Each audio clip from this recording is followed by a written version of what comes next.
Yeah, what's up? Burugodoy tons tugudons toy. Kabalo ba mo nga nakoy nahibalan nga wala mo kabalo? Ug naapod mo'y nahibalan nga wala pod ko kabalo. Unsa to? Karon akong ipahibalo sa tanang hinguog nun nga ang Hinguog City aduna nay chocolate factory. Oy, dili na mao.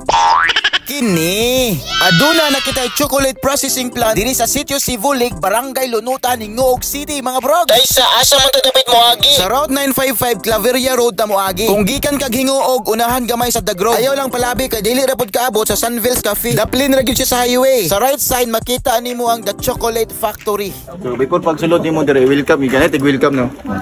Welcome. Na welcome naman ta sa mosulod na ta. Sa Burugodoy style. Burugodoy tons to lang style. Tabliya. Tabliya. Alright, so nakasulod na ta mga brogs no. Kinsa may magdaho mga brogs nga tungod aning mga kakawa mga Burugodoy tons tugudons toy. Mamugna kining mga produktuha mga brogs. Pure organic mga Burugodoy tons tugudons toy.